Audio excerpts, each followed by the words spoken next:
satellites to talk to other agency assets, and also introduce industry and how that's going to support our exploration and support other spacecraft operations in the future. So we just go to the next slide. Just give you a quick overview of the. Okay, I've got pointer. Is that a laser? No. Oh no. Okay, fine. So the IOAG is made up of member agencies and observer agencies. Am I doing something?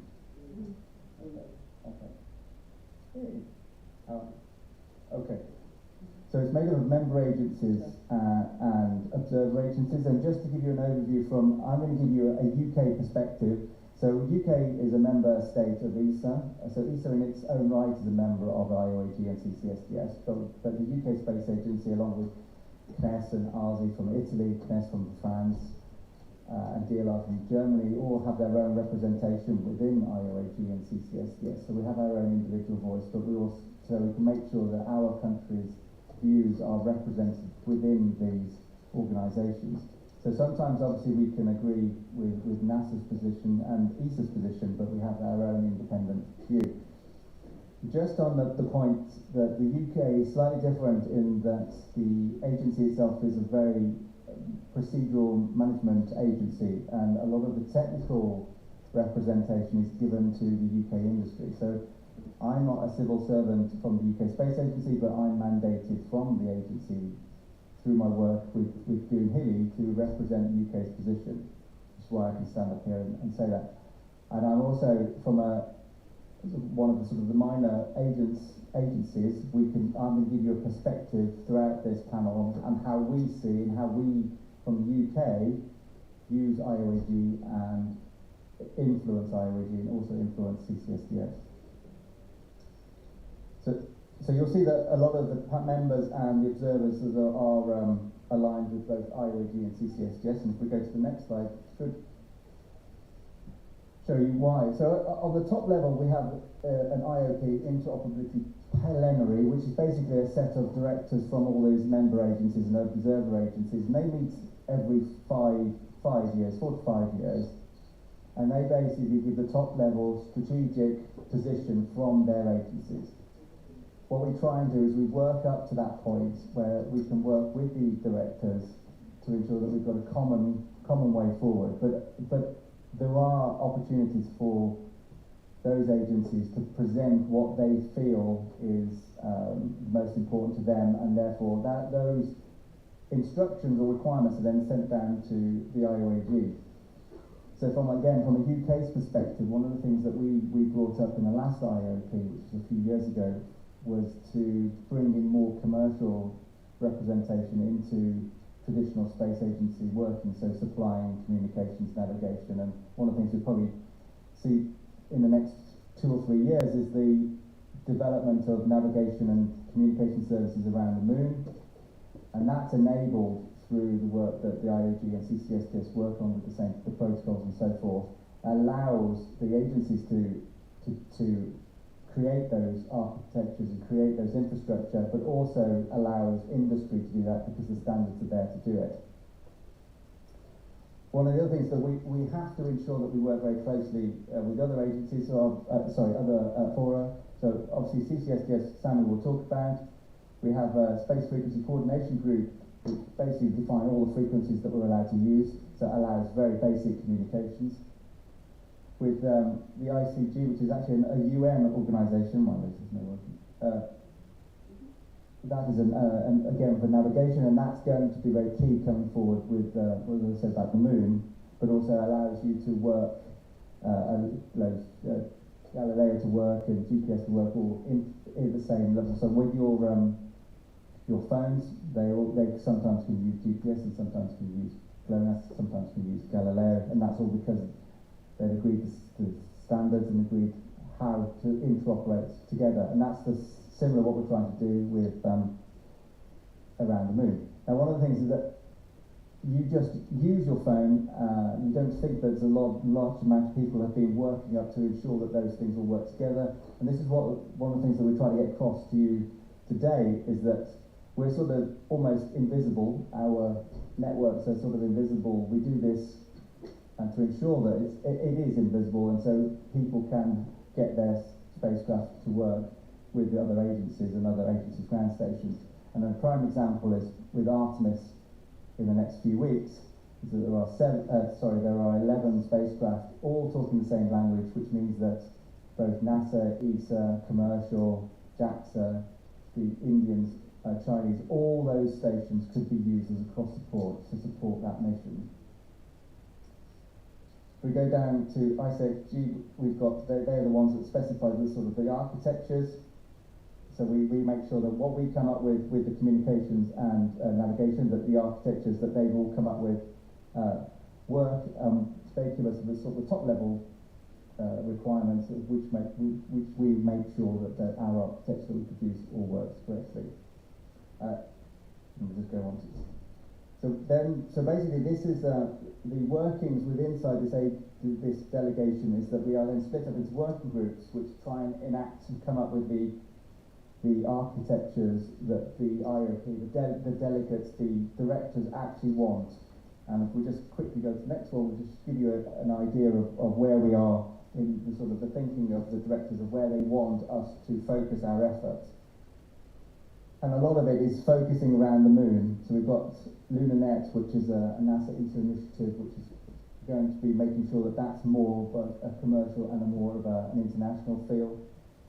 This is also supported through the working groups on Luna, but also there's a lot of work that's required around Mars and mission operations, but also interoperability at a higher level. One of the things that we've done, and is around Mars, is that we do everything very low level. The interoperability is a very low level. We need to bring that up and do very similar to what we do on the Earth and go at a network layer, and that's what we are trying to push forward around the moon, is that everything is done on a network layer as opposed to individual agreements. It's all done seamlessly, and that is the idea. And we do that through work within these working groups that we then pass down and adopt standards that have been created through the other organisations that from the previous slide, but mainly CCSDS. And hopefully that leads to Sammy to introduce CCSDS.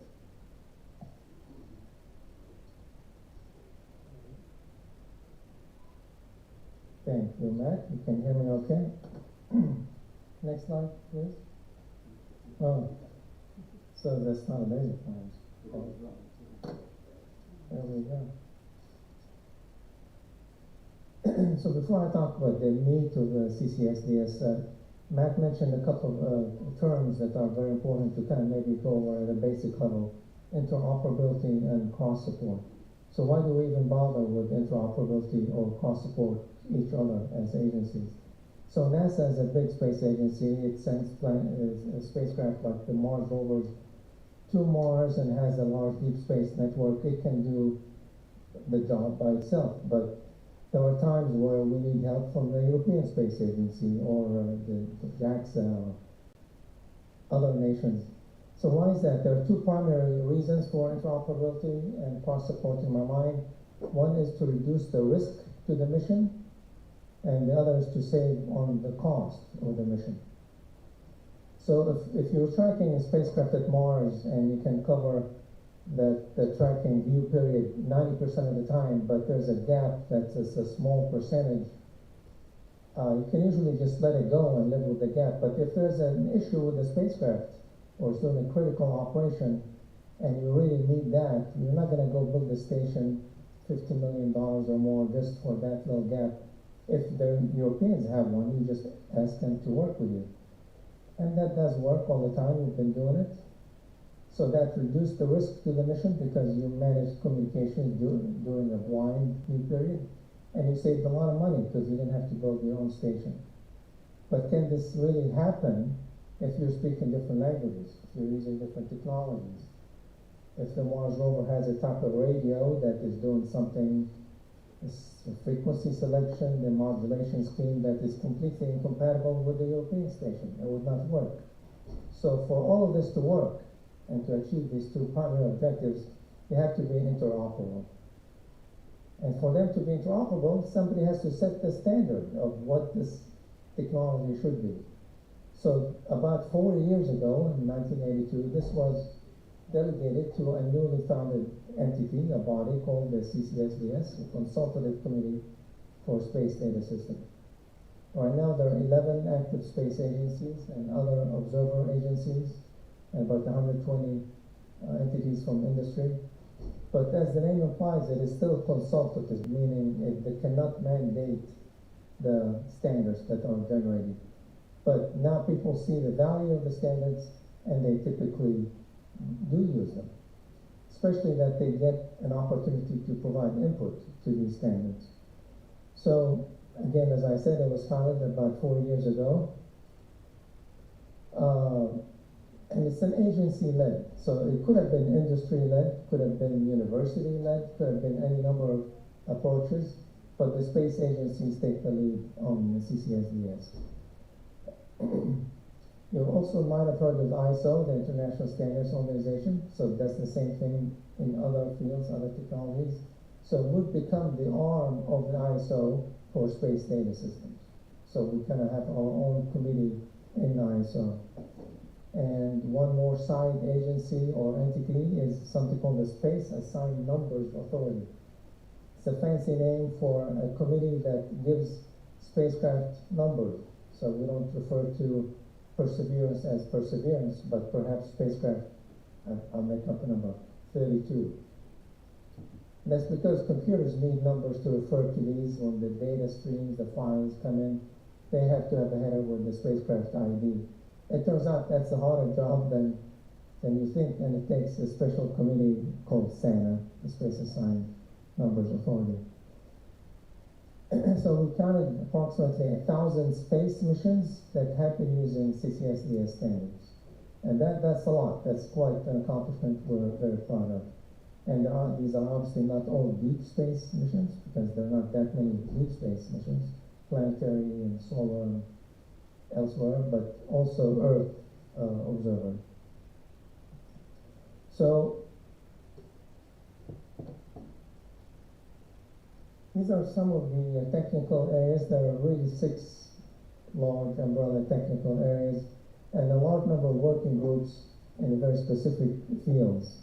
So we do the onboard interfaces services, the space link services, the cross support services. The cross support services are kind of interesting because what I talked about earlier, somebody has to define how one agency can track a spacecraft from another agency. So we've developed these documents, these data sheets. Each spacecraft has basic set of parameters. What is its primary frequency, channel assignment? Where is it, what part of the sky, where is its target body in the solar system? How does it modulate its data? These are all written in one sheet, and if there's an emergency or a need to do cross support, we just pull that out and you got the basic information. It's usually not enough. If you want to do extended support, you need to get trajectory files and more details, but the standards have been developed by CCSDS. And it goes on and on, from optical communications to anything you can think of, navigation, flight dynamics. There's a standard that it either exists or is being worked on. So the CCSDS is ultimately a technical research body. So there are very nerdish engineers who just get down to the bit and the byte and the 0 and the 1 and they decide where they go, and they have to write them down, and everybody has to stick with that, otherwise we will not be interoperable. So I hope that gave you a basic idea of what we do, what these bodies or agencies do, and be happy to see if you have any questions about it.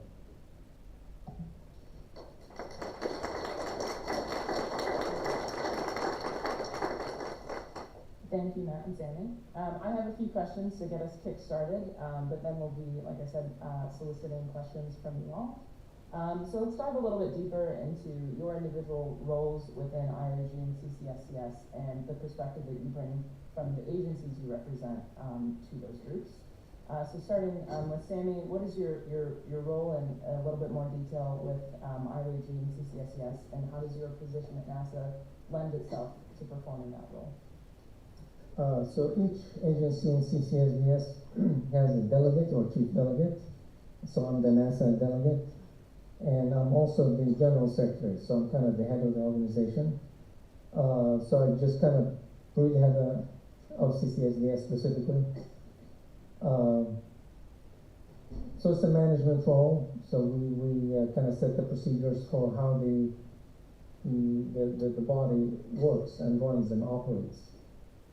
I do have a telecom background, actually science background related to telecom, electromagnetic wave propagation, and that has been my career prior to coming to CCSDS, and that has kind of prepared me relatively well for this role, because it's all about communications, electromagnetic propagation, navigation. All these things are all related to space data systems.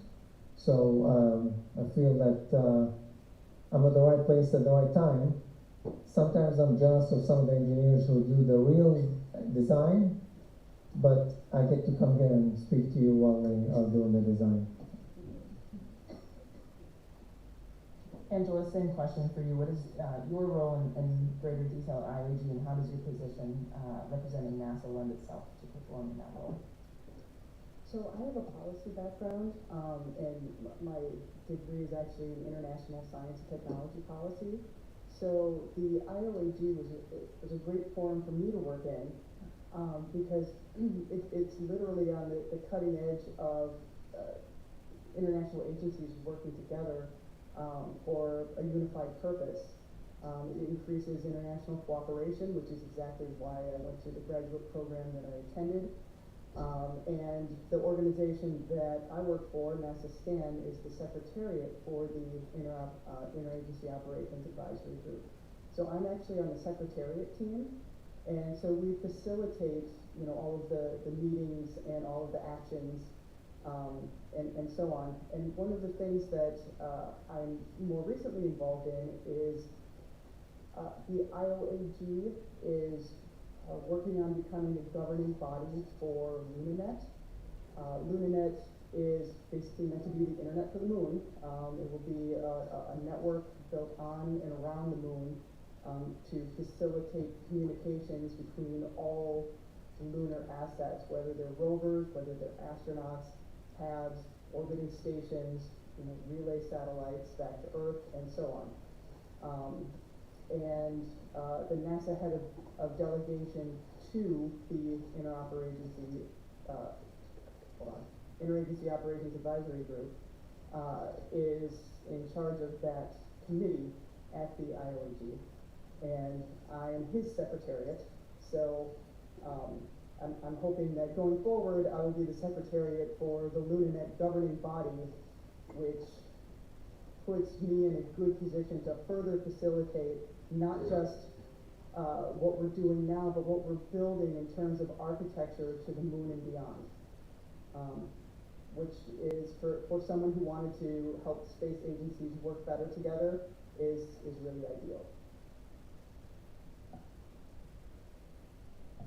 Hi, yeah, so I was a physicist before I graduated with physics with space science, but one of the things in the UK, you never thought you could work in sort of space when I graduated within the UK, and so I wanted to work in building spacecraft, so I concentrated mainly on software, and communications was one of those things that you could write in software. And as Sammy said, I'm one of those people that get handed a load of bits, and then I have to try and convert them into a frame, and I was working on Mars Express and a few other ESA missions, and then that got me into CCSDS, because then I could actually see that things could change, and was lucky enough to have the UK ask me to represent them in that level. So I've been working with CCSDS on what's called the link layer, which is the sort of the bits after it's been demodulated and passed up to the network layer, which is where we really want to be doing the interoperability pieces. But now in my job so I worked on Mars systems, so I've spent a lot of my career doing interoperability link layer implementations of Mars systems, so Mars rovers and the Mars orbiters, and I'm going to try and use that experience to come up with a better architecture around the moon, so existing and on the the architecture around the Moon and lunar nets to ensure that we don't repeat what we have around Mars, but have a better, more transparent system. And as a result of working at that sort of lower level, I've now taken a role within the UK in a ground station in Goonhilly, which is in Cornwall. People know the UK. It's a large 32-metre antenna which we've converted from an old telecoms antenna to work as a deep space system. So we think that the lunar market is going to start increasing, and there's going to be a large number of commercial companies going to the moon. And we want to be part of that. And for the first step, as I mentioned, Artemis, we're now part of, because of the work we've done with CCSDS and IOG, because we're compatible with ESA, we are automatically compatible with NASA, and we have our own sort of deep space number from an DSN to allow us to support through the ESA subscription that the UK does to support Artemis. Excellent, thank you. So diving into what exactly IOAG is doing, and CCSDS as well in relation to IOG, I'll start with Matt, asking the question, how is IOAG and what does IOAG do to increase the interoperability across the board, across various space missions, and getting into specifics, kind of expanding beyond Earth missions. So picking up what Sammy said about the risk, is that if we can all work together and come up with an architecture that we can all talk between and we all implement our own system. So in Europe we have our own system, we have our own frequency converters, modems, they're all developed in Europe, and in NASA you have the similar things. But because we've built those to a specification that we've made sure, the IOAG have made sure and CCSDS have made sure that by implementing those specifications that one modem can talk to another modem, and one transceiver on a spacecraft, and then the onboard computer on the spacecraft can talk through different agencies, ground stations, and mission operations centres ultimately. And that's the whole goal of IOAG and CCSDS, is to make sure that is totally transparent. And the only way that ESA and UK and other agencies can participate in sort of the space station, participating in Artemis, participating in smaller missions, is because we all speak that same language, and we ensure that we've got those standards there, that they can be used and then implemented, and also from an economic benefit as well, is that if you were a company in Europe building a piece of equipment, then you know that you could sell it across Europe but also across the world, and it has that benefit for both Europe, the UK, Europe, and globally. So, Sammy, same question for you as far as CCSDS's role in kind of expanding interoperability and across the board from the space data systems perspective. So you probably know, you're maybe a little young, but when the mobile phones, the cell phones first came out, different companies developed different technologies, and different countries use different technologies, and they were not compatible, they were not interoperable. And to speak to each other, if you were to call from France to Brazil, or it might have had to go through some other intermediary to allow you to talk. And now that has changed. Now there's an international standard, and we take it for granted. Now it's invisible. Now you just pick up the phone and it just happens. Well, the Deep Space Network and Goonhilly and these other ground stations are the phone companies of space operations. And for them to be interoperable, again, somebody had to set the standards. In some cases, because the standards evolve differently, people have to fight them out, just to see who wins out. And maybe the right answer is not strictly technical, it might be economical. And that does happen. But ultimately, we settle on a standard, and that makes life easy for everybody.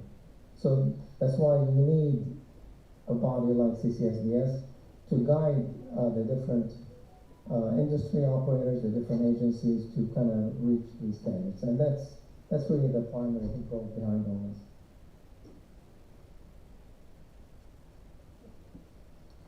Go ahead, Angela. One thing that I wanted to point out in terms of cross support is that the IOAG is the keeper of the basically tables of all of the missions and all of the data about the missions worldwide that allow mission planners to plan for cross support. So one of the things we do is at our annual in-person meeting and throughout the years, we update those tables so that every mission by every agency is up to date, so that when mission planners for future missions want to see what will be available for cross support for them, they have all of that information. And it's like one-stop shopping. It's the only place that does that. So in the same way that CCSDS is the keeper of the spacecraft numbering system that everyone refers to, the IOAG is the keeper of the spacecraft cross support database that everyone refers to. So that is one of the main ways that we facilitate cross support, in addition to making and advocating standards. So it plays an essential role in making sure that the world can work together better in space. Excellent, thank you. My next question is a little bit, we've talked a little bit at a high level on the technical aspects of IOAG and what IOAG is doing in CCSDS. And as more national space agencies develop and want to get involved in space exploration, how exactly do space agencies join IOAG or become a part of IOAG? And how does that work from the policy and just the government relations perspective? Angela, I'll field this one to you first. Well, my understanding is that there are certain technical requirements to be a full member, and I'll let Matt speak more about that. And to be an observer, the requirements are less. I think you only have to have ground stations to be an observer member, but I will defer to Matt on the requirements for full membership. And maybe you can talk a little bit about industry as well, since that's something that you're advocating for specifically. Okay, so yeah, as Angela said, observer agency is very simple. If you've got a ground station facility or a spacecraft mission, then you can apply to be an observer. It's very, very simple. You just apply to the Secretariat and you can become an observer. In fact, Australia was recently, as 2019, was requested as an observer, attended one meeting and then became an observer agency. To be a member agency is just, again, is to supply cross-support services and have those ongoing missions. So from the UK, because we invested in a lot of ground support and also build a lot of communications subsystems for ESA, then we are able to become a member. We're also developing our own national space program, which enables just concretes that membership. So yeah, so it is very, very simple. And just thinking on the industry side, is one of the things that we are looking at is trying to get industry more involved. We do realise that industry, things have changed in the last 10, 15 years, where a lot of the spacecraft are operated by non-space agencies, and so therefore they have a large say in it, and we need to have that say. And that's one of the things that we're not very good at within the organisation, is to get that industry involvement, because from a government perspective we have to be seen to be fair across all industries, so you can't just go and single out industry. So it's how do you invite those members to participate, but also to show them the benefit of participating as well.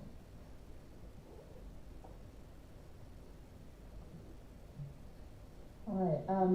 Now I'm going to ask if the audience has any questions. I think we have some microphones available. I don't know if you want folks to come up or go to them, but we do have a few, so.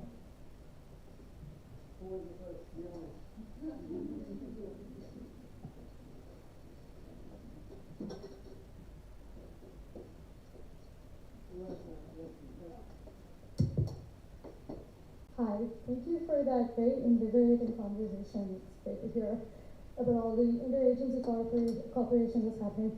Although I have to point out, it was very focused on NASA and Europe and the North American continent, but there's also other agencies in the world, like Roscosmos and the Chinese Space Agency and ISRO and so many more.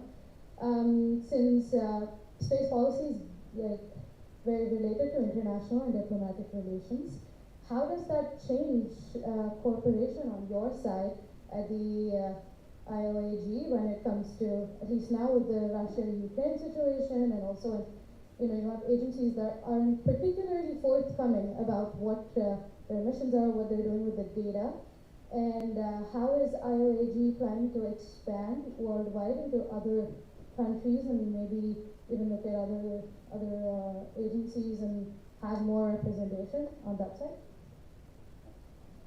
That's a very good point. Is it worth putting the IOAG slide back up just to point out? So yeah, I was sort of concentrating on Europe because that was my perspective, but we do have representation from JAXA, ISRO, Roscosmos, Australia, and we do have a requirement to increase that and invite people from other agencies. So you can see we've got the so China is an observer agency, ISRO, UAE, SANZA from South Africa, CARI from Korea. Obviously, Roscosmos is difficult because of the current situation, but before that, it was an integral part of it. ISRO is a very integral part of the lunar systems and obviously Mars. And one of the things that, and I'll be European focused again, apologies, but the Europeans are also helping ISRO through the Chandrayaan mission, Chandrayaan 3 mission. So again, it's a lot across support, and we've got a keynote speaker afterwards with helping with JAXA missions and iSpace missions and so on. So it is representative across the globe. It is not fully representative of all the agencies, and that is something we've identified is a failing. And we've got the other organisations like Space Ops, which have more. So you've got Malaysian Space Agency part of that as well. So we have work to do to try and advertise what we're doing and the benefits. And one of the things of us doing this with you is that we'd like to show you what we do and the benefits, so you can then take it back to your agencies and your industry and say that it is worth being part of it, because it is beneficial, it does lower risk, it does save money, and it also increases your economic development and of your companies and startups and even agencies within your territories. I want to add just one quick thing. I love the question, by the way, and there's a subject that's very delicate called ITAR. Anybody heard of that term? Getting a kick out of it. So, and our work in dealing in the US, and I don't know about Europe, there are some cases where there are ITAR restrictions in the technical interfaces between us and other countries. And there's a published list of countries. It's not a secret. So the beauty of CCSDS, for example, is that it makes these technical matters public domain, and therefore they're no longer ITAR restricted. So that's just one way of overcoming the problem you're touching on.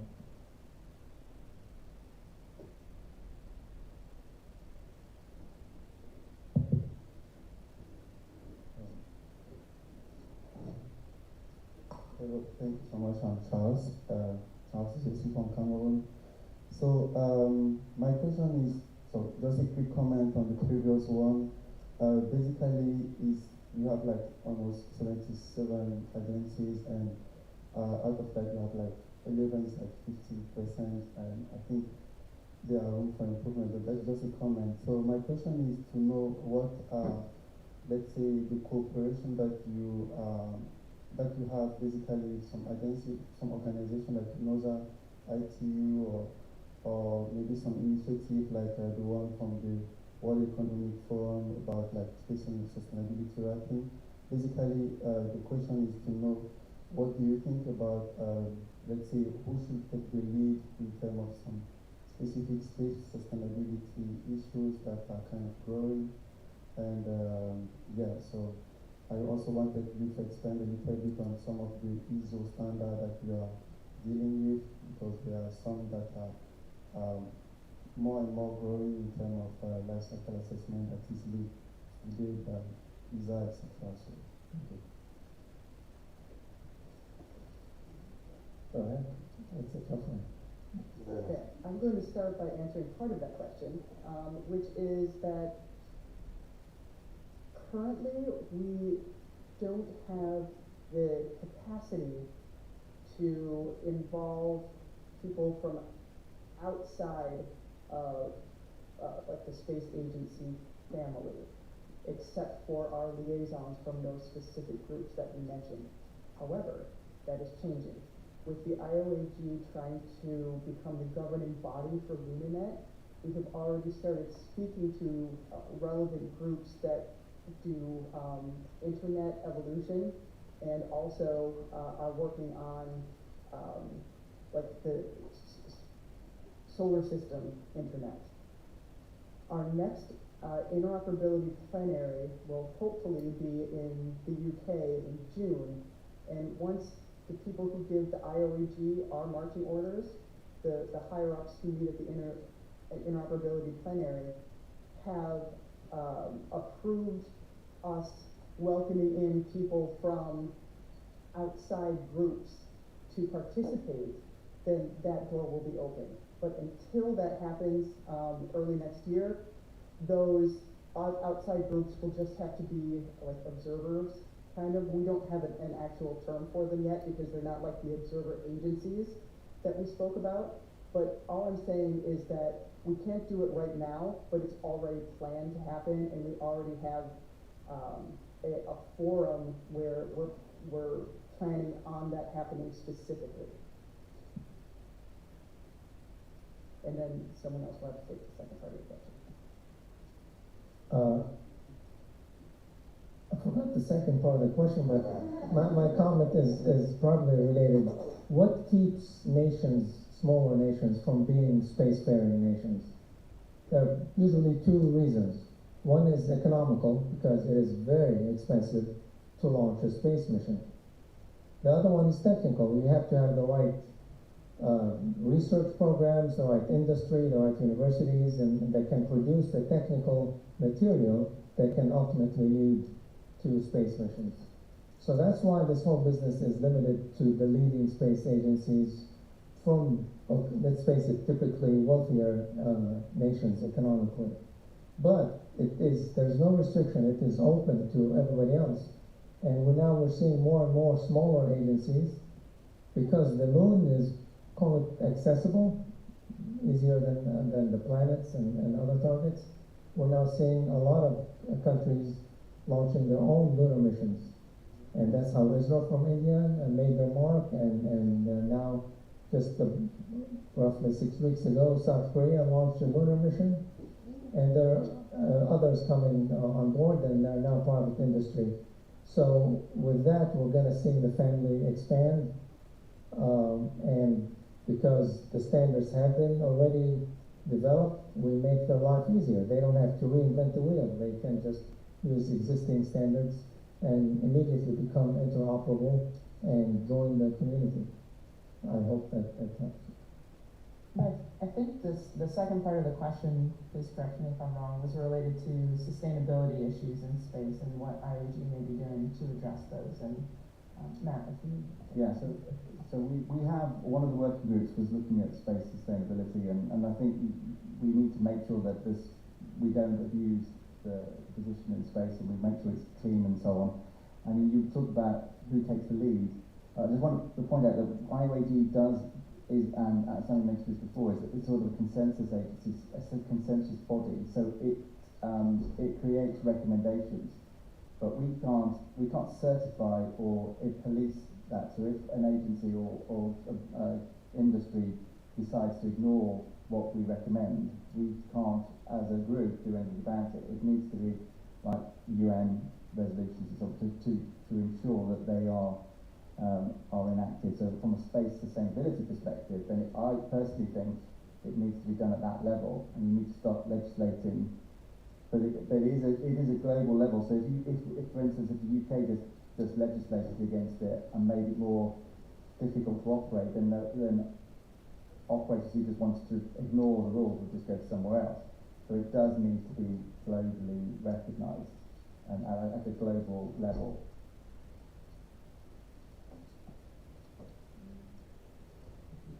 I'm Renata, thank you for the talk. So I was curious about the frequency coordination part of IOG, and I was wondering how the IOG Space Frequency Coordination Group coordinates allocations with the ITU, including non-member agencies and commercial frequencies. Would you say it's a complementary role? And also, if the Space Frequency Coordination Working Group is looking at operations beyond the Earth orbit? Oh, definitely. The SFCG primary role is to look at coordination beyond Earth orbit. Its primary purpose is to assign frequencies to missions so that they don't interfere with each other. Otherwise, if they're too close to each other, then they'll be difficult to communicate and they would interfere with each other. So the bulk of the technical work of the SFCG is to prevent interference.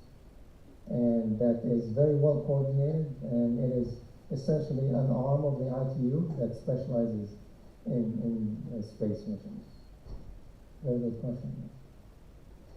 Just to add something, the SFCG is a separate organisation to IOG. They feed all of the regulations into IOG. So any of the architectures that are produced that then pass down to CCSDS for standardisation fit into the SFCG recommendations, and they work, as Sammy said, with the ITU, and they also protect the frequencies that are allocated to space against, let's just say, mobile phone operators who want to steal as much frequency as possible and bandwidth as possible. And so they do a lot of studies to ensure that those frequencies are protected to allow us to do control of the spacecraft, but also passive frequencies that are used for Earth observation in SAR and stuff, that we have to protect those frequencies so that they can't be interfered with, so we can do the job of the agencies and the industry.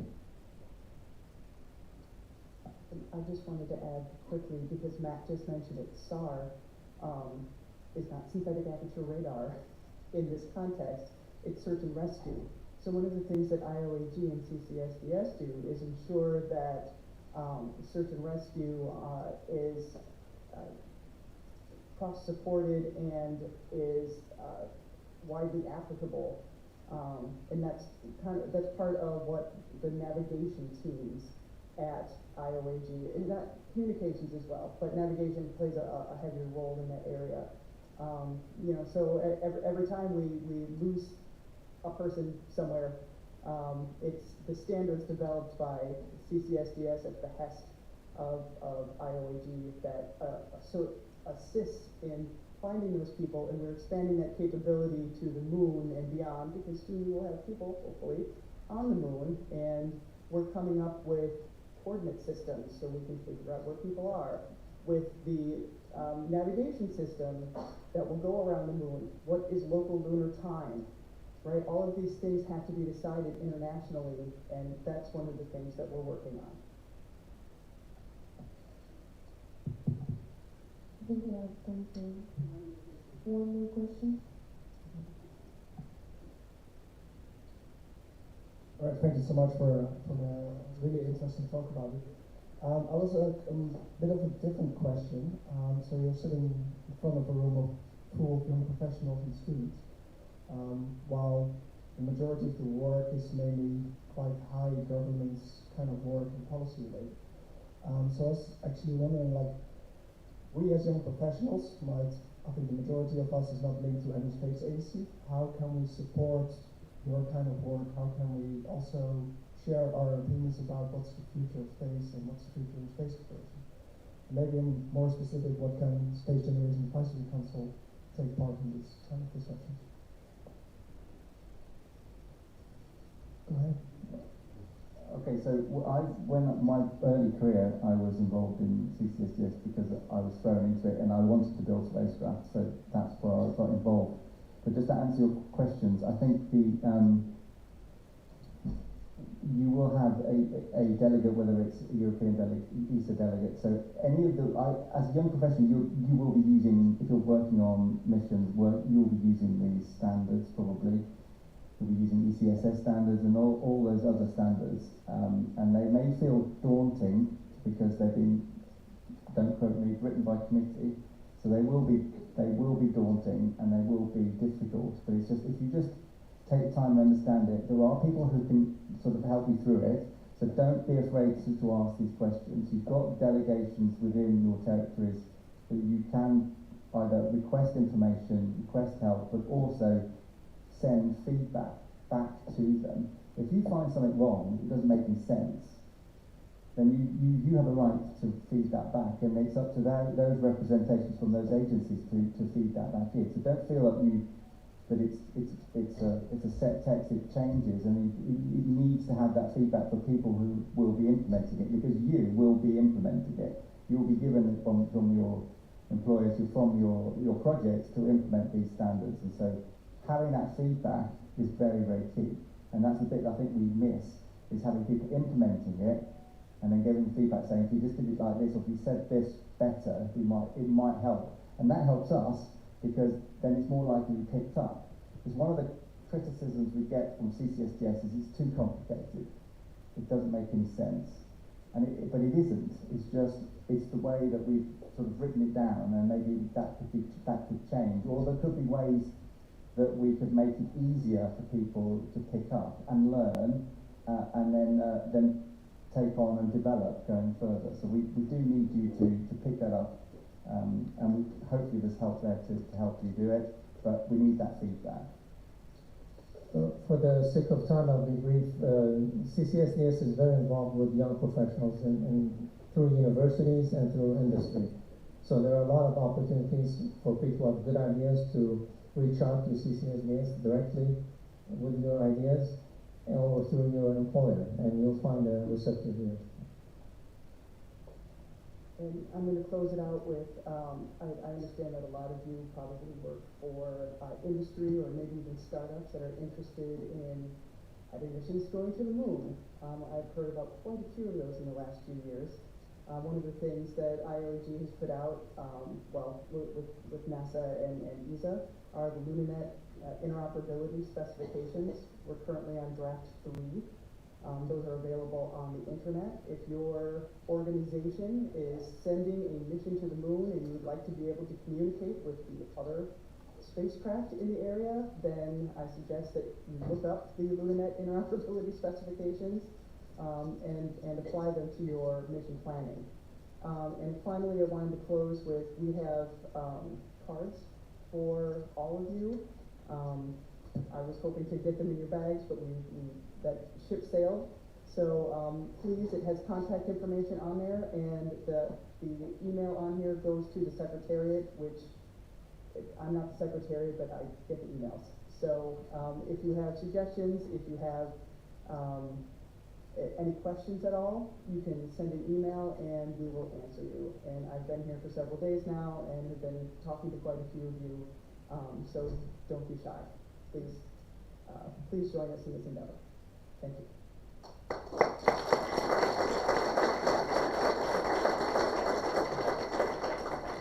Thank you, Sammy, Angela, and Matt, and thank you all for joining us today. I hope you really enjoyed the conversation. That was both technical and diplomatic, and about the work that IOG does in those two areas regarding interoperability and interagency operations. So thank you all again, and enjoy the rest of the afternoon.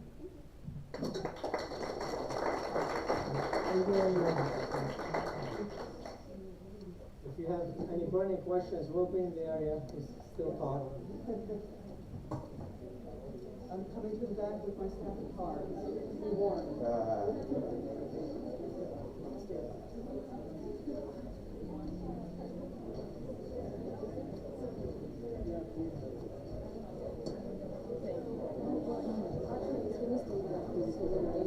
Yes, I do. I was trying to swing you. Sorry. Sorry, I feel that your question is in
too.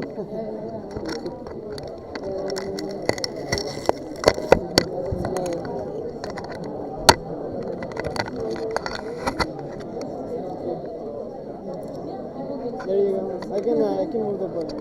Can you stay here and or I can go wherever is good for the No, it's fine.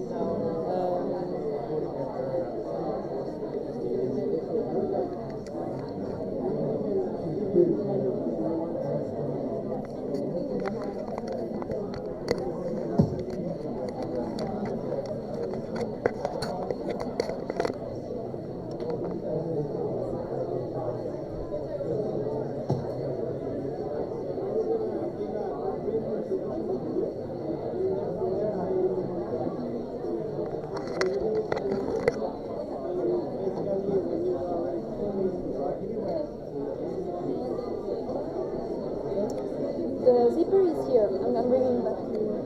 I don't know where to put this now. Would it be better that I sit down so you can... No, it's better for me to be on the podium, I think.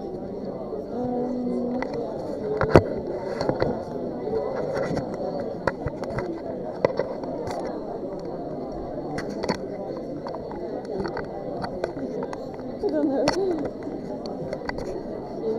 Yeah, no, it's not long enough. But I don't want to take you from the bottom, so...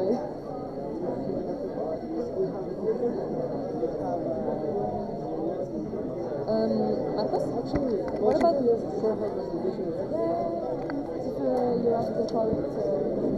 I might move the table on the other side, fine for you. Sorry? I will move the table there, I think.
Soon, so don't worry about that. If we can sit down, please, people in the back. Thank you. So, today, the first and only speaker of the third day of the SGC is Asuki Mon. She is serving as an expert in the Space Application section of the United Nations Office for Aerospace Affairs in UNOOSA. She has worked in Japan Aerospace Operating Agency for 7 years and is currently second on JAXA to UNOOSA. Asuki specialized in international trade law at Waseda University in Japan, and she is currently studying for a master's degree at the University of Sussex, focusing on sustainable development, learning to translate socio-ecological theories and technological innovation into effective policies and practices for sustainable development. She has worked in multiple positions during her time at JAXA, such as Legal International Relations Administrator for the Space Transportation Directorate, Industrial Promotion Administrator for the Business Development and Industrial Relations Department, organizer for the second International Space Exploration Forum held in Tokyo in 2002, and Legal International Relations Administrator at the Research and Development Directorate. She's also an alum of the International Space University, taking part in the Space Studies Program in 2018 at the Netherlands. Her role at the UNOOSA is mainly the implementation and promotion of the various capacity building and activities. So, without further ado, Asuki Mori.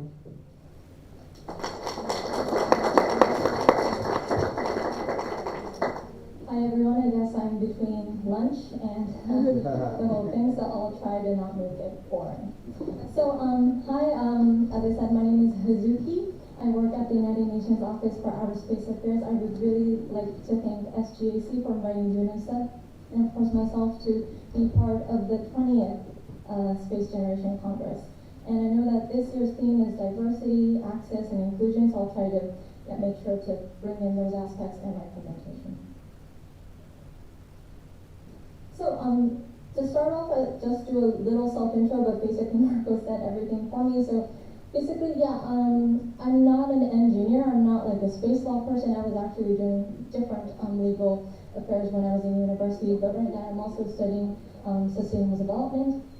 I work in JAXA, Japan Aerospace Exploration Agency, and I've been doing a few different roles within the agency. And I was also part of ISU SSP in 2018 in the Netherlands. And from August 2020, I am at UNOOSA in Vienna. And yeah, those are some photos of the things that I've been working on, and it's really great to be at the IAC because it's one of my favorite conferences, and I've been coming for a pretty long time, I guess. So, how many of you know about UNOOSA? Okay. How many of you can really explain all the things we do? Because I believe a lot of you would know about COPLIS, right? You know COPLIS, but we do a lot of other things. So, does anyone have any ideas of what we do besides COPLIS? Space for Women. Space for Women. Access to space for all, fantastic. I work on that, so I like you. Anything else? I mean, we do a lot of programs and I'll be talking about it, but I just really want to give you an overview of what we do at UNOOSA. I think space for water. Yes, space for water, perfect. Space water in the space agency. Okay, so we have a good understanding of UNOOSA. So basically, UNOOSA was established in 1958, and it's a small office, but it's pretty important. And we serve as the Secretariat of COPLIS, of course, and we are in charge of, we're responsible, and we have the mandate of implementing the UN program on the peaceful uses of outer space. And this is basically to assist member states to implement their international commitments stemming from the guidelines and the agreements that we have through COPLIS, accessing the benefits of space, using space in a safe and sustainable manner, and of course, providing access to capacity building. And we have three major roles as convener, gateway, and capacity building, so I'll explain a bit more. So this is what UNOOSA looks like right now. Currently we don't have a director, we have an acting director. Maybe many of you know Simonetta, she was our former director. We hope to have a new director within the year or maybe earlier next year, and then we have the different sections. And basically we are based, most of us in Vienna, and then we have some folks in Beijing and Bonn. And this annual report is really interesting because we are so honest and transparent about all the numbers. You can see that our budget is very low compared to space agencies and other institutions, and we only have about 40 people in the office. So our mandate is growing and our resources are not. But it's really interesting to see the different contributions we are having from different countries or where the different staff is coming from. So if you're interested, please take a look at our annual report. So now I'd like to talk a bit about COPLIS. I know all of you know about COPLIS. But as you know, outer space is becoming increasingly accessible, and we have more and more countries, and of course not only governments, but also industry coming into space. So COPLIS is becoming a really international and diverse platform where we discuss everything related to space. And currently we have 100 member states, but in the UN there's more than 190 countries, right? So we only still have half of the countries that are member states of COPLIS. So to have a really inclusive discussion for space, we really need to include all the other countries that are not signed up for COPLIS yet. And over the last 6 decades, COPLIS has negotiated treaties, principles, guidelines, and resolutions that establish the global governance. And basically, a lot of the discussions that are pressing are being discussed at COPLIS, so for example, space debris, long-term sustainability, small satellite and its constellations, of course, space traffic management. This is a big, not issue, this is a big, not issue, problem aspect that we're really discussing right now. Of course, space resources, space tourism, space weather, global health. So we're discussing a lot of the aspects in COPLIS. Yeah, and that was the role as convener, but the next role, as we said, is the gateway. And UNOOSA is really trying our best to really emphasize the importance of space in the international fora, so in the United Nations system itself. And in 2021, last year, the Secretary General presented our common agenda, and it presents the vision of the future of global cooperation. And all of these proposed actions are, of course, in link with the SDGs. And for the first time ever, space was included in a high-level document by the Secretary General. So it was a very big thing for us, and it was also a success that we were able to really emphasize and bring up the importance of space to the international forum. And space was mentioned in one of the 12 commitments under peaceful, secure, and sustainable use of outer space. So now it's becoming realized as an environment that we need to preserve and also do proper governance. And yeah, it also mentions how space assets have really transformed the way we live and how they really contribute to tackling the sustainable development goals. So really space in 2021 has gone up a step, and we're really happy about that. And that is one thing that happened in 2021, but also a different thing that happened within COPLIS was we finally agreed on the Space 2030 agenda. And it was developed through multiple years of discussion in COPLIS, and it was finally adopted at the UN General Assembly last year. So along with the UN top level recognizing space, we were able to push something up to that level as well. And it really emphasizes how significant space technology and applications are for achieving the 17 Sustainable Development Goals. So we're really trying to push how space can really help the Sustainable Development Goals. And the next slide is also about the capacity building side of our office. A lot of the projects that you guys mentioned are up here, but we are trying to provide support for the whole ecosystem of space. So not just for developing nations, but for developed nations, but to have an ecosystem for developing nations. So you can see the wide range of things we cover, and I'll go into them one by one by detail. So this is also a role as convener that we do, which is ICG, the International Committee on GNSS and Global Navigation Satellites. And we provide a platform that encourages coordination among GNSS providers. And all of these, if you're interested, this one doesn't have the link, but I've tried to put up the links. So if you're interested, please take a look at our website and learn more. And of course, we will be at the booth in the IAC, so come and ask us any questions. For UN Spider, I think it's a very fancy acronym for Space-Based Information for Disaster Management and Emergency Responses, but we've been doing a lot of activities that improve actions to reduce disaster risk and support disaster response operations through knowledge sharing and the strengthening of institutions. And UN Spider is really facilitating the cooperation between the people who use the satellite data and to the different groups that make decisions upon it. So policymakers, disaster risk managers, and emergency responders and all that. And the objective is a better flow of information on disaster risks and disaster impacts between all the stakeholders. So there's a lot of technical advisory missions that the team is doing, and they're all over the world, but if you're interested, please take a look. They have a whole portal of success stories and everything. And yeah, I remember someone mentioned Space for Water. This is also another portal we have that has the whole information on how we do water resource management through space technology. And for the young people here, well actually everyone's mostly young I guess, we do have interviews that focus on the young people that are doing something using space technology related to water resource management, and we're trying to really focus to give a platform to young students to show their work. So if you're interested, please take a look at the Space for Water webpage as well. And then Space for Climate Action, this is actually a new initiative, and I think it's becoming really important.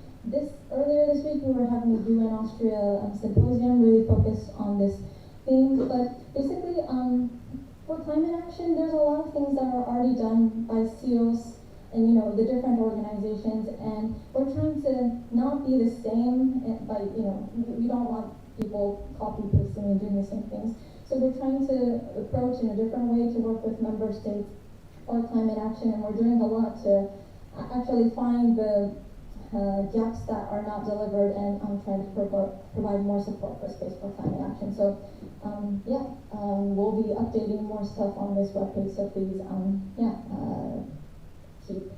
keep it in mind.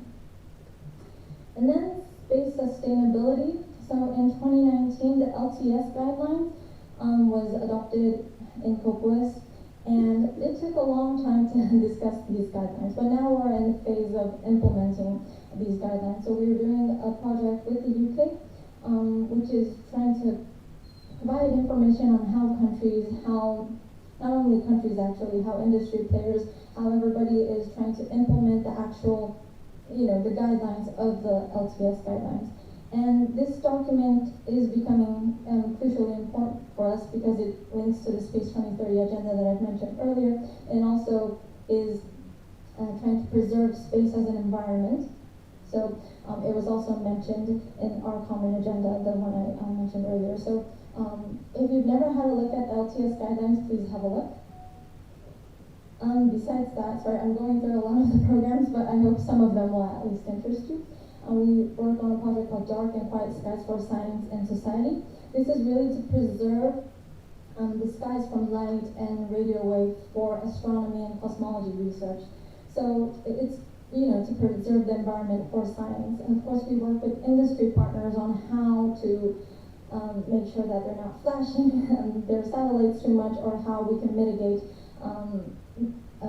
things that would affect astronomy and cosmology. And we're bringing in all the partners, all the stakeholders to discuss this. So this is really interesting stuff that we are going to keep doing. So if you're interested, please take a look at our website as well. Space economy, this is focused, I would say, more towards developing nations, because the developed nations, they have their own industry going on. But for developing nations, we want to be able to provide them information on how to build their economy, how to build an industry, and how they would need to work with government and academia and all that to make that happen. So this is also a new project we started actually during the lockdown, and it might be interesting. And we have some events as well, so please take a look. Space law for new space actors. I think this is a very popular one in the sense of we're able to get a lot of funding for this project. We offer space law capacity building and legal advisory services, which are really targeted and tailored to that country. And we really work directly with the policymakers in that country to help them draft national space law and policies. And we have my colleague Yuki, who's in charge of this at the booth. So if you're interested, please come and discuss with her, because I know there's a lot of space lawyers here as well. Space for Women, yes.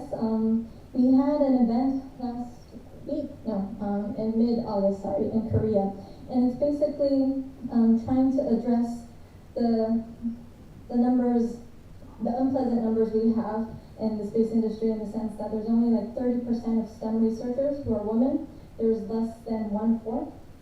The space workforce, there's less than 1/4 that are actually women, but I think it's growing. And looking at the room, we have a lot of women here, so yeah, go women. And we only have 11% women as astronauts. Maybe the numbers have changed a bit, but according to the data that we looked at, it was 11%. And there's still a big gap between really bringing gender equality in the space field. So we're trying to break these barriers by really providing a networking platform for girls and women, so that they can really come into the STEM world to pursue their education and careers. This one, we work with SGC, so we can't thank SGC enough for their cooperation. It's called Space for Youth. Basically, we do an annual contest an essay contest, and we have a focus theme, and this year we'll be opening something later in October. We started this because we wanted to give a platform, of course, to the youth, and we always say that, but at the UN, we really didn't have a concrete project that focused on that. So we started Space for Youth a few years ago. This is a photo of our winners from the past rounds that went to Alabama to do a space camp training. So if you get selected, you get to do fun stuff. But basically, we're trying to, engage more with the youth. And of course, me personally, I would really like to have more action between UNOOSA and SGC, because we're both doing amazing things, and I think we can work together more. So yeah, I hope not only Space for Youth, but there will be more collaboration between SGC and UNOOSA. Another inclusivity part is Space for Persons with Disabilities. This is also a new project. I think that a lot of you saw the ESA para-astronaut project that was going on, and we were working with them as well, but we want to raise awareness that space isn't just for rich people and, for the selected people. We want to make sure that we really emphasize that space is something for everyone. So we're trying to, this is still a new project, but we're trying to engage on how we can show that people with disabilities can also access to space. But this is new, so if you have any ideas on how we can work on this, we'll be really happy to hear from you. And then access to space for all. So I have more slides because I work on this project, so I'm a bit biased, but I think it would be interesting for most of you, so I have a few slides. So basically, this is the space technology capacity building of our office. So you've seen the policy, you've seen economy, you've seen the other various areas, but for me and Access to Space for All Initiative, we focus on space technology. And basically, we provide research and orbital opportunities, so experiment opportunities on ground and on orbit, especially to developing nations, but actually to everyone that applies. And we really want to provide access to everyone who's interested in doing something in space. And the values, and the core values are on the left-hand side, but the best thing about this initiative is we provide a hands-on opportunity. So it's not like you just sit in front of a laptop and do something. It takes a webinar for the whole day. No, we are trying to provide hands-on opportunities where you actually move your hands, build a satellite, crash it, or do experiments that you can actually, crash it, I'm sorry. That was not appropriate. That was appropriate, yeah. But anyway, yeah, we're providing a hands-on capacity building program that has gradual learning steps. So you start from small, easier capacities and then moving up to more complex ones. So that's one of our core capabilities. It has a strong impact on the country's regions and young generations. For example, under Access to Space for All, we have a program called KiboQ. I don't know if you've heard of it. It's a project that we work with JAXA. Actually, that's one of the major reasons I'm seconded, is to really implement the KiboQ program, where we deploy 1 UCubeSat from the ISS Kibo module. And through this, we've deployed 4 satellites, and they've all been the country's first satellite. So Kenya, Guatemala, Mauritius, and Moldova. And later this year, we're going to deploy a CubeSat from Indonesia. So we're really providing opportunities that have a social impact to the country, regions, and young generations. And yeah, of course, we foster international cooperation through triangular cooperation with UNOOSA, our partners that you can see here, and the actual developing nations that are being part of it. And of course, we provide cutting-edge skills because they actually learn so much from these hands-on capacity building activities. And this is what our initiative looks like. We have 3 tracks: hypergravity and microgravity, satellite development, and space exploration. And we have 3 components that follow it. The first one is the hands-on component. So this is the actual hands-on research opportunities that we have now. I'd just really like to emphasize these 2 on the hypergravity and microgravity track. So drop test is a cooperation between DLR and ZARM to utilize their Bremen drop tower to do microgravity experiments. And right now we are opening for applications, not for the full application, but we're asking people if they have any ideas that they want to do at the Bremen drop tower. And with those ideas, we'll be able to kind of understand what the interest of everyone is and try to open an actual application. So if you're interested in doing microgravity experiments at the Bremen drop tower, please take a look at our website, because yeah, as I said, we're open for expression of interest forms. And the one with ESA at STEC, we call it HyperJES. It's a hypergravity experiment opportunity at the Large Temperature Centrifuge facility. And it's basically you get to spin your experiment in hypergravity. And this is open for applications right now. So if you're interested in conducting hypergravity experiments, please apply because honestly, our on-ground opportunities, they're very cool, but a lot of the developing nations want to go and build satellites, because it's more big, it's more sexy, and the way of, it attracts more people to do stuff. But we really believe that these base, to really go up the step properly and also to do on-ground experiments is really going to help you when you put something up in space. So we really want to focus drop test and hyper just to for everyone to join in and really understand how amazing it is to do research in microgravity and hypergravity, because there's so many things you can do in that environment. And then, on the right-hand side, we have Bartolomeo with Airbus, the Chinese space station with CNSA, Dream Chaser with Sierra Space, and in the middle we have a red donut, which is suborbital parabolic flights. We haven't been able to find a partner that can provide us with these opportunities for the member states, but we're still looking for partners. And if any of you knows a company or an agency that has these capabilities, please let us know, because we really want to fill in this gap, because right now jumping from on-ground to orbit is a bit of a jump. And for satellite development, we don't have any CANSAT programs, which we really think we should have as a path. But the second one is called PHI, the Payload Hosting Initiative with MDRC. They have a 12U satellite, and they have opened a 5U capacity for us. So we selected 2 teams. Yeah, we selected. We're announcing it later this week, so I almost said we selected. But anyway, we'll be announcing the winners of 5, and we hope to have more rounds as well. And then Kibo Cube, we have done 6 rounds. We've deployed, as I said, 4. We have a few more satellites being developed. And as soon as the ISS is formally extended, we will be able to open new rounds of Kibo Cube. So if you're interested in that, please, I think it'll be later in the year, hopefully. We work with Avio using their Vega C launcher. We are in the selection process right now, and we hope to open more rounds with Avio as well. And then for space exploration, you can see that we don't have that much stuff. We have one called ISEMscope, which is the provision of telescopes that we can use for astronomy and space debris monitoring and all that, but we hope to have more opportunities. And I know there's a lot of people working on ground analysis and anything beyond LEO in this room, so if there's any opportunity that you would like to provide to developing nations, I would be really interested to hear. And for the initiative, we have these hands-on opportunities, but we feel that that wasn't enough, in the sense that we have to provide a whole progress, like a whole path of helping the teams. And we came up with the tools component. So on the website, you can see that we have a tools component page for each track, which has a free and accessible software that people can use to actually do the development and the hands-on opportunities. So if actually you guys are developing anything interesting, or which is free and accessible to everyone, that can be helpful for developing nations, please let me know, because we would like to include all of that amazing stuff on tools component. And last but not least, the education component. So we're trying to fill that part with webinars, massive online courses, fellowships, workshops, teachers, guides, curriculums, and everything.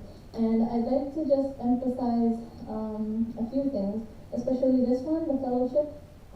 It's called PNST, the Postgraduate Study on Nanocellular Technology. It is open for applications right now. So if you're interested in doing a master's degree or a PhD at QTech, the Kyushu Institute of Technology, this is your chance. We have 3 slots for each, for the master's and the PhD. And basically you get to study the whole life cycle of satellite development. So really from the designing and actually, talking about the concepts of the satellite to actually developing it, launching it, and actually operating it. So if you're interested, or if you have any friends that would be interested, please let them know that PNST is open. But besides that, we do a lot of webinars and workshops, and that's also an area that I would really like to work with SGAC, so that we can have more webinars, not only for a few people, but to everyone, and everyone who's interested in different areas. So right now as we said, we're focusing on space technology, and last year we did a whole webinar series about hypergravity and microgravity, and we try to make it as inclusive as possible by not just focusing on the technicalities, but focusing on the different sciences that we could do there.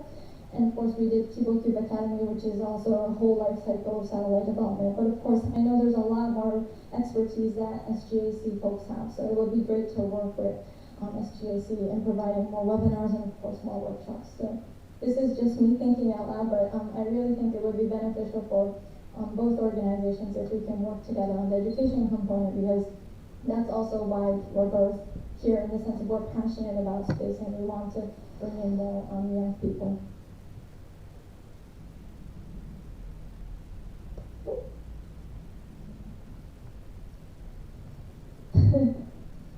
This is one.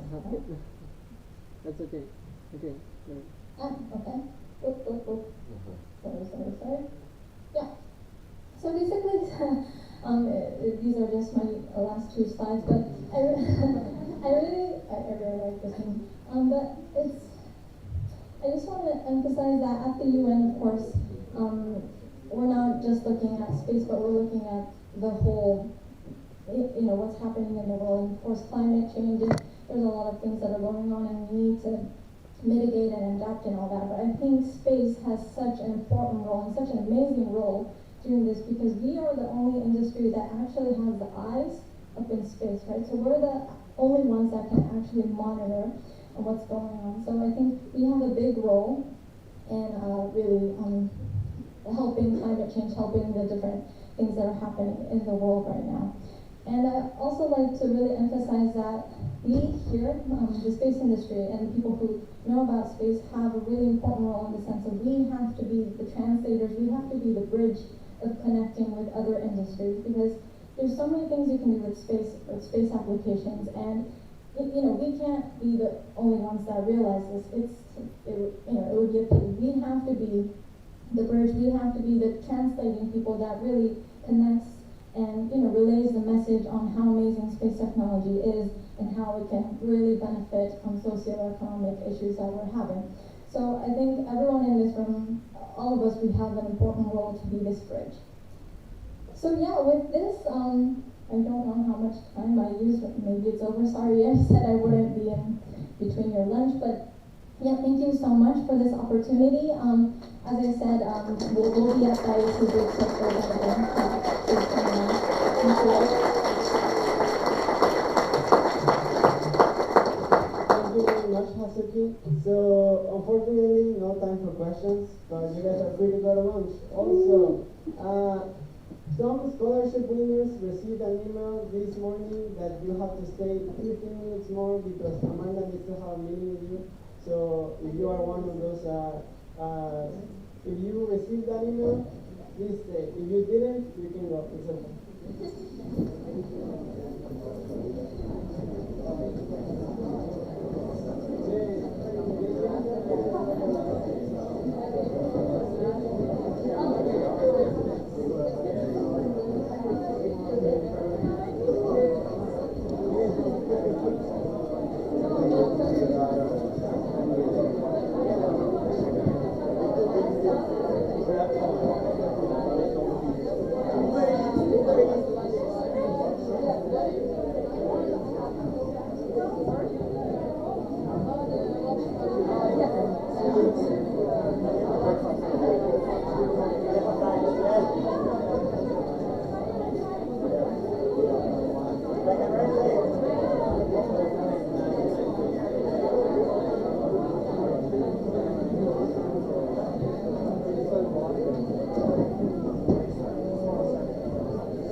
Yes. Okay. Thanks. Sorry, I'll make it really quick. That's alright. Just wanted to check if I'm available at all next semester. I was doing that during the session, like going through the schedule for the ICU. Yeah. It only just came out, and I don't know. Maybe we're quite confused. Yeah, could, but there's like, I have a few presentations.